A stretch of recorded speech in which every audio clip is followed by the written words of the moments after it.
Парковка менен стоянканын айырмасы барбы? Жан келдим. Муну иликтеп чыгайын баардык. Жок, иликтелип эле турат. Бул жер. Муну алыңыздар. Алабыз. Эмнеге элди алдап, монтип мыйзамсыз документи жок коюп койгон муну. Мэрия абдан уят болуп атат бул жердечи. Жарандардан мыйзамдуулукту талап кылып коюп. Деген элдики да жол. Жөн эле жол турат. Биякта эчтеке мына ограждениялар жок. Парковкага атайын тариф бекиген эмес. Урматтуу шаар тургундары, бүгүн биз парковкага байланышкан мыйзамсыз жагдайларды комиссиялык топ менен жеринен көрүп, кайсы жерлерде тиешелүү документтери бар, кайсы жерлерде жок, кайсы жерлер мыйзамдуу, кайсы жерлер мыйзамсыз, мына ушул жагдайларды ушул биздин шаардык кеңештин депутаттарынын өкүлдөрү менен жана УЗР, УЗС, андан сырткары Бишкек глава архитектура, акимияттан тиешелүү өкүлдөр, адистер келди. Бүгүн азыр сиздерге буйруса бардыгын талдап, ачык көрсөтүп, кайсы жерлер мыйзамсыз экендигин тастыктап беребиз ушул комиссиянын негизинде. Сиздерге ыраазычылык билдиребиз, Темирлан мырза. Ушундай шартты түзүп, мүмкүнчүлүк ачып бердиңиздер. Азыр ушул жерде тиешелүү өкүлдөрдөн тиешелүү документтери барбы, жокпу биргеликте чогуу көрөлү. Мына азыр бул жерде МП Бишкек парковки стоянки деген предприятиянын эмеси, знагы. Бул бүгүнкү күндө платный деген нерсени тастыктап турат. Мына көрүңүздөр, бул жердеги негизги эле бир-эки түшүнбөстүктү тактайлы да. Азыр Бишкек глава архитектурадан келсеңиз, буяка ким келди? Муну парковка менен стоянканын айырмасы барбы? Как? Бишкек глава архитектуранын өкүлү катары айтсаңыз ушуга. Келиңиз жакыныраак. Стоянка — это круглосуточная автостоянка, на котором ведется охрана объекта, в том числе противопожарные нормы соблюдены. Аты жөнүңүз ким? Алыбаев Үмөталы. Үмөталы мырза, мына уктуңуздар, урматтуу комиссия, депутаттар. Бүгүнкү күндө стоянка бул определенный неси бар. Аймакта жолдун четинде болбойт. Чынбы? Это парковка. Здесь жок, стоянка деп сурап атабыз, стоянка. Нет, слово стоянка, определение, да, это есть. А парковканыкы? Парковка — это как условное место со знаком, с разметкой для организации парковочного, то есть временного прибытия, да, автотранспорта. МП Бишкектен келиңиз сиз. Стоянка эмес, бул жер парковка. О, бизде эле парковка деп коебузбу? Эмнеге бул жакка Стоянка деп жазылып турбайбы? Муниципальная платная стоянка и парковка. Үстүндө стояночный блок. Жок, кашанын ичинде турат ал. Парковка деген. Бул эки бөлөк түшүнүк экен. Бул жерде сиздер стоянка деп койгонсуздар. Именно Үстүндө жазылып турат, токтотмо блок деп. кеңиздер эми сизге түшүндүрө кетейин, байке суроо айтып турсам болобу? Мен не перевод этип коюңуз. 151 положение бар, Бишкек шаар кеңеши боюнча билесиздер, ошол боюнча именно прям таковой разделение парковки стоянок негизи согласно правил дорожного движения андай термин жок. Есть просто как бы термин стоянка деген бар. Ошонун ичинен бөлүнөт. Эми сизге 151-деги терминде парковка, мондай болуп стоянка деген термин жок. Бул жерде аныктаманы бир гана Бишкек глава архитектура берет. Ал мэриянын эң негиздүү мыйзамдуу өкүлү. Бул жакта айтып атат. Парковка бул отдельно башкача түшүнүк, стоянка өзүнчө деп. Атызыга өзүнчө не берип атат? Аныктама берип атат. Бул жер парковка, бул жер стоянка деп. А эмнеге силер элде могу жерде башын айлантырып стоянка деп жазып койдуңар? Муниципальная платная стоянка жана көрүп койбойсузбу, кашада парковка деп жазылып турат го. Бул эки нерсе түшүнүк, эки башка түшүнүк болуп атат. Анын эрежеси жазылып турбайбы кечимде? Экөөсү бирби? Ну, вопрос со знаком к нему. Жок, сиз айтып берсеңиз, стоянка деген эмне? Негизи стоянка — это отдельно огороженная территория с КПП, с противопожарными требованиями там. Совершенно верно. Ну где это вот? Ну, на данный момент мы наблюдаем, это не стоянка, это парковка. Урматтуу Почему написано стоянка? Ну, это вопрос не к нам. Көрдүңүздөрбү? Мына урматтуу азыр биздин шаардык кеңештин депутаттары, тиешелүү өкүлдөр отурат. Мына 2,5-3 жылдан бери элди мына ушинтип алдап келатат. Анткени парковкага атайын тариф бекиген эмес. Эмне үчүн муну коюп койду? Бир эле нерсе бар, мына. Булардын тарифтин мына жерде шаардык кеңештин тарифи бар. Стоянкага чыккан. Ошон үчүн булар мына 25 сомду каяктан алганбыз дегенди мыйзамдаштырабыз деп, муну стоянка деп жазып койгон да бул жергечи. буга чейинки 2009 постановление 2010. жокко чыкканбы? Жок, ал жак жок. Жок, мунусу азыркы действующий ушул. Эко отдельно көргөзүлгөндө парковка 25, стоянка 25, парковка 20 сом депчи. Кийинки эми постановлениеде уже жок, эми парковка деген түшүнүк жок болуп кетет. Азыр эми ушул жерде мына жаңы урматтуу көрөрмандар, буга чейин биз мэрге жолугуп ушул мекемеде коррупциялык жолдорду ошол өзүнө көрсөтүп айтып бергенбиз. Анан ошонун жетекчисин алмаштырган болчу. Азыр жаңы жетекчи келиптир, келсеңиз. Аты жөнүңүз ким эле? Сиз жаңы жетекчи болуп келдиңиз, Ооба.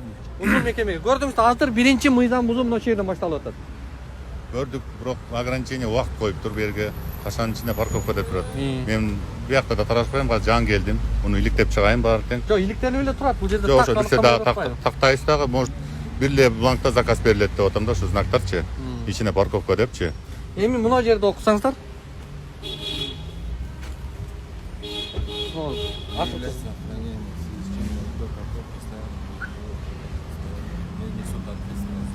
Жеке менчик компаниялар жоопкерчиликти алып атат бул жака. Машинаны чийип кетсе, машинаны сүзүп кетсе, бир нерсе болсо, жоопкерчилик бизде деп атат. Ошон үчүн алар ошол жерден акча алып атат. А эмнеге сиздер жоопкерчиликти албайбыз деп атасыздар акча алып аткандан кийин? Ошондой учурлардан мисалы барбы сиздеки? Мисалы бизде деле ошондой нерсе болуп турган. Андай нерседе мисалы могул айдоочу могул экинчи машинаны чийип алдыбы, ошодон парковщик менен бригадир менен чогуу биргеликте чечилип, Анда мына жерге өзгөртүп туруп жоопкерчилик имущество внутри машины байке, мисалы ичинде мен $1 миллион бар болчу биз эмне дейбиз? жок, бул жерде сырткы коопсуздугунда Средство ал ички буюмдар байке. А так сырткы эмесине биз постоянно жүрөбүз. Бизге анда өзгөртүп ушул жерге пункт киргизип коюңуздар. Жоопкерчилик мы алабыз. выезжаем, актируем и возмещаем эти деньги средства. Болгон анда случай. Это не раз. Андай да, бул транспорттук жолдо билесиздер, азыр Бишкек шаарына машина абдан көп. Камераларды коюшуңуздар керек. Камераларды коюлат, ал проектти биз уже киргизгенбиз. Просто ал эми ушул жерде байкелер. мына чу дегенде эле ушул жерде мыйзамсыз жагдай менен 2 жылдан бери элди алдап келатат ушинтип. Мунусуна чара көрүп бересиздер деген ойдобуз. Анан эми мына жердеги жерди карайлы. Булардын мына Киевскийдеги дарек. Бул жерде документи жок мына жер, эч кандай. Мунун жөнүн алып келип коюп койгон. Мына вообще турбашы керек. Бир дагы тиешелүү документи барбы ушул жерде? Эмне деген экен экен? Бул сиздердин тиешелүү кагазыңыздар. Жок, бул жерде Киевский деген Азыр сизге суроо мындай эле болсун. Мунун эмненин негизинде койдуңуздар? Знактын эмненин негизинде? Тиешелүү документтер колуңуздарда барбы? Закон о местном самоуправлении, местной столице, без муниципальный предприятие, как муниципальный жол. Право третьих лиц здесь никем не зарегистрировано. Эгерде үчүнчү тиешелүү талап болсо, биз ага киреше албайбыз. Себеби аныкы бүгүнкү күндө мэрия менен келишим түзүлүп, договорду арендасын төлөп атса, ага биз. Мына эми ушул жерде биз жагдай болуп атат. Постановление барбы бу жерде? Барбы? Тиешелүү. Аз жанын алып келген жокмун беке? Мына кечээ күнү УЗР берип атпайбы? УЗР постановление жок деп берди бизге бул жерде. Биздики 101 положение кандай? Уполномоченный орган по градостроительству архитектуры чийип берет. Болду, бизге токтом кереги жок. Бул сиздер азыр мэриянын ички структурасында постановление, положенияларды айтып атасыздар. Бирок мэр же вице-мэр бул мыйзам эмес биз үчүн. Туура. Алар Бишкек шаарындагы эң биринчи мыйзамды сактай турган кишилер ошо экөө. Анан кийин карапайым элден сураш керек мыйзамды. Алар жер кодексинин негизинде гана ишти жүргүзөсүңөр, жерлер берилет деп жер кодексинде четко жазылган. Доход бүгүнкү күндө азыр кайда? Bir айда 1 миллион 900 миң жатат. Биздин расходубуз 500 миң сом азыр кайда. Полный персонал. Эмнеге өткөндө 2 миллион 100 деп атам, 1 миллион 900 деп. Потому что бизде бир стоянкабыз он переплатил. Жок, мына өткөндө Улук мырза кирип, мэрияда кирип сураганда эле 2 миллион 100 деп аткан. Азыр 1 миллион 900. 1 миллион 900 миң азыр фактически конкретно түшүп атат. Мына бул жакта чоң коррупция бар. Ушуну 3 жылдан жакшы. бери канча субсидия бөлүндү ушул?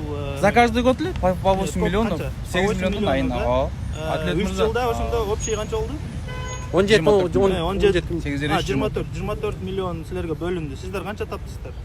Аны уже бухгалтерия менен тапташат байке. Мен акчаны мен Убуткада да, убуткада булат. Убуткада эмес байке. Мэр өзү айтып атпайбы, эми мына жерде документи жок. Могу жерде УЗР барбы? УЗР могу эмненин негизинде коет? Айтып бериңиз. Не документ бар могу жерде? Мына келсеңиз, берсеңиз. Жок, эмненин Аты жөнүңүздү айтып коюңуз. Тагаев Тарел, жер башкармалык ресурстарынан бөлүнгөн болом. Бул жерге эч кандай документ, градзаключение даярдалган эмес. Биздин маалымат боюнча документтер жок. Мына көрдүңүздөр, урматтуу көрөрмандар, мына. коюлган деп сурап атат да, могу. Жок, эч кандай документ жок. Жок да, эч. Эми УЗС келсеңиз, кана УЗСтин өкүлү. УЗС жана жетекчиси жүрбөдүбү? Ал кетип калды. Прокуратурага. Келсеңиз. УЗСте сиздердин ишиңиздер мыйзамсыз. Мына Ош базарын тазалап атпайсыздарбы? Арабасы менен жүктөп кетип атпайсыздарбы? Карапайым элди. Мыйзам баары үчүн бирдей. Мына мыйзамсыз экенин уктуңуз азыр. Муну алыңыздар. Алабыз. Эмнеге элди алдап, монтип мыйзамсыз документи жок коюп койгон мына? Жок, Улук мырза, мында дагычы бир чоң эме бар да. Бул парковочный разметка бир эле ушул жерде эмес, знак. Шаардын бүт тегерек четинде не только мэрия мынтип кишилерди алдап акча алат элдерденчи, но и башкалар деле. Жөнөкөй эле жилетти кийип алып, мен стоянщикмин, мен парковщикмин, сурасаң эч кандай документи жок. Кана документтер сурасаң, сен кандай акың бар бизден документ сураганы, анан аз келгенсиз 3-4 мындай кысым кылып, эптеп ошол жерден качып кутуласың да. Мындай проблеманы муну чечпейт да. Мына УЗС, УЗР өздөрү айтып атат. Бул жерде знак эме мыйзамсыз турат депчи. Сиз аким, мына көрдүңүз бул жактагы мыйзамсыз жагдайларды. Ошого мен ойлойм да, бир эмеге положениеге өзгөртүп киргизиш керек. Депутат катары талап кылбайсыздарбы? Качан алат мунуларды? Буякта азыр мына жерде кызылдай акча чогултуп атат булар элден. Бир да документти сактабайт. Анткени эми мэрия абдан уят болуп атат бул жердечи. Жарандардан мыйзамдуулукту талап кылып коюп. деген элдики да жол. Жөн эле жол турат. Биякта эчтеке мына ограждениялар жок. Противопожарный безопасность жок. Кандайдыр бир мына бирөө келип сактап коргоп турган киши жок. Биякта ачык эле жазылып турат экен да, мына машинага беденка болуп кетсе, биз жооп да бербейбиз деп атат. Жооп бербейбиз деп турат. Анда элдер эмне үчүн акча төлөп атат? Эмне үчүн бул неме? Бул кандайча жөндөн эле акча алып келип жатат ушунча жылдан бери демек. Анан Бишкек шаардын баарын же болсо алыш керек, же болсо ушул жактын баарын ошо туура немелердин баарын мыйзамга жооп берип турган неменин баарын түзүш керек, шарттар түзүш керек. Шаарда, Бишкек шаарында эми Кудай сактасын, таптакыр эле бир акысыз парковка калбай калат окшоп калды. Баарын эле МП алып, монда мыйзамсыз алып келип коюп иштетип атат. Качан аласыздар? Мындай акча чогултпаңыздар азыр. Азыр токтотуңуздар. Урматтуу аким, мына азыр Молодая гвардия Киевскийде турабыз. Ош базардагы бир дагы жердин документациясы жок. МП эменики, стоянка парковка. Бир дагы документально алган стоянкасы жок. Олардын баарысы мыйзамсыз. Бир 10дон ашык стоянкалар бар ошол. Жок, ошону парковкадан мына сиздерден деле сурап коеюн. Ушулар да жоопкерчилик, ушулар караш керек да. Азыр сиздер туура эле вопросту көтөрүп атасыздар, что каалаган жилетти кийип алышып, каалаганда акча татып. Не только бул Ош базардын тегери эмес, повсюду. Мына Бишкектин ичинде бардык эле жерде ошондой болуп атпайбы? Ошон үчүн мен сиздердин көтөрүп аткан маселеңиздерди кошулам. Аты жөнүңүз? Руслан Тагаев. Азыр жеринен дагы көрсөтөлү. Жанагындай тротуарлардын ортосуна алып келип эле жөн эле сабып койгон ушундай. Давайте жүрүңүздөр жеринен көрө. Мына могу жерде азыр эле тапшырма бериңиздер. Могу жилет кийип жүргөндөрдүн баарысын токтотусун ишин. Жок, бул деген МП парковкинин кызматкерлери да. Бирок алардын кызматкери болуп саналбайт, алар бюджеттен, аларга айлык төлөбөйт булар. Алар жок, негизи МП парковки бир дагы кызматкерине айлык төлөбөйт экен. Ошо туура эмес да сол. Төккөндөн кийин өздөрүнө иштеп калат экен. Ал мыйзамсыз да. Налогко кириш керек, ал учет болуш керек, отчет кетиш керек. Бул мындай туруш керек эле. Неге мондай капталынан коюп койдуңуздар ма? Капталынан тура турган болуп назначить этилип, бул жердин назначениясы мына ушундай да. Өтө албайт. Мына. Могу жерден уже камера коюлса линияны тепсейт. А буну өзүнүн направлениясына коюшу керек эле. Андай, например, андай койсо эки машина батпай калат да. Жок, бияктан жол өтпөйт да бирок. Адам кысылып атпайбы? Машиналар тыгылып калат, пробка болот. Жакын жерлерди атайын мындай кылганда, чтобы могу жерден бири-бирине капчылбай өтүш үчүн. Мындайдан коюш керек. Мындайдан коюлуш керек да. Жок, ал сызыктан өтпөш керек да. Машина. Мына белгини карасаңыздар. Могу белги параллельно токтош. Параллельно туруш керек эле. Бирок бул жердеги биринчи пробканы создавать этип аткан жалаң мына ушундай туура эмес коюлуп калган. Бул жакта тартипке салыш керек. Эми бул жактагы эң чоң бир нарушение бар, жүрсөңүздөр ошол жерде эле көрөлү. Жол эрежеси боюнча кодексте мындай мосттун үстү эч качан парковка болбойт. Парковка кылып иштеткениң акча алган туура эмес. Бул жерден акча албаңыз. Жок, бул жака эмне коюп койдуңуз? Акча алсаңыз Мына жерди көрүп атасыздар, көрөрмандар, мына тротуар, жөө өткөрмө жол. Бирок монтип парковка кылып алган. Бул мекеме. Мына жана буга чейин факт болгон, жөн эле алып келип коюп койгон знак бул жерде да турат мына. Ош базарында бир жерде дагы мындай мыйзамдуу жол белгиси жок. Бул бир тараптуу көчө, кичинекей. Көрдүңүздөр, мына тротуардын баарын ээлеп алышкан. И тротуардан бүгүн акча алып, монтип жолдорду, машиналарды коюп, булар акча жасап атышат. Ошого эми чара көрүп бересиздер, буюрса. Жок, мындай кылалы да. Мындай кылалы. Коомчулукка ушуну көрсөтөлү. Мына көрсө депутаттар менен депутаттар аркылуу мынакей жергиликтүү бийлик менен биргеликте эле маселелердин баарын чечсе болот экендигин калкка мына далилдесе болот да ушул кейс боюнча. Ушинтип эле. Эми биздин Ленин районунун акими чоң рахмат сизге. Мондай маселени көрдүңүз жерден. Бул боюнча да өзүңүздөрдүн структураларга тапшырманы берип, тиешелүү чечимдерди кабыл алып берет деген ойдобуз. Эң негизгиси эле ошол. Эми элди алдабаш керек. Элди алдабай биринчи мыйзамды мамлекеттик кызматкерлер сыйласа, сактаса, анан карапайым эл ээрчит кой, уят деп туруп баардык нерсеге келет да. Өздөрү мыйзамсыз иштеп атса, анан кантип жөнөкөй кишине барып мыйзамдуу иште деп сурайт алар. Ошон үчүн мына көзүңүздөр менен көрдүңүздөр, сиздерге да убакыт бөлгөндүңүздөргө ыраазычылык билдиребиз. Бүгүнкү Сизге рахмат. комиссиянын тобуна дагы рахмат баарыңыздарга. Маселени ушуну эми мен ойлойм, сиздер жартылай таштабасаңыздар керек. Ушуну биргеликте чогуу жапатырмак болуп, бизге ушунда порядок болсо жакшы болот да. Бизге качан сиздер туура эле айтып атасыздар, көп эле акчалар мыйзамсыз эле жакка кетип атканда, 30 жылдан бери кеттим, болду да.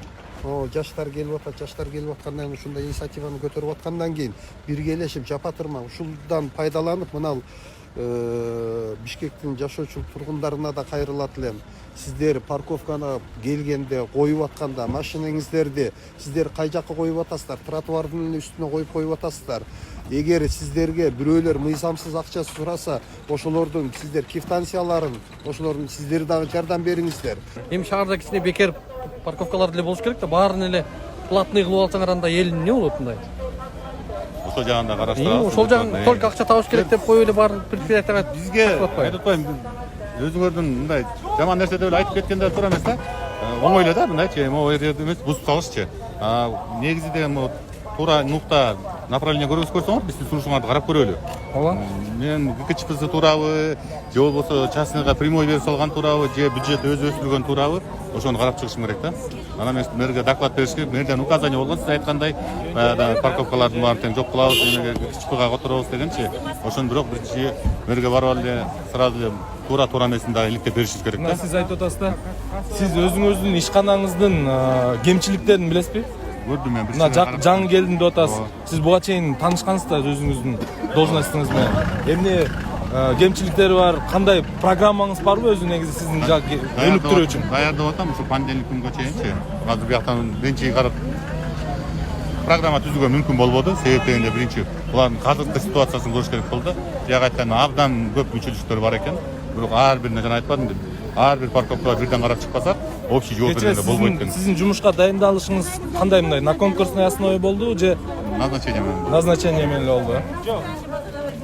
Азыр эме боюнча, жаңы положение боюнча, токтом боюнча назначение менен. Назначение болду. Ошол эми мына жерди көрдүңүз бардык жерде. Азыр эле могу мыйзамсыз жерлерди. Адил телефону бар да бияктын. Мыйзамсыз болгондон кийин ошол момент токтош керек бардыгы. Урматтуу мэр жана тиешелүү мекеме башчылары эң биринчи мыйзамды Бишкек шаарында сиздер сакташыңыздар керек, сиздер сыйлашыңыздар керек, сиздер аткарышыңыздар керек. Андан кийин карапайым элдер сиздер талап кылсаңыздар ошого жарашат.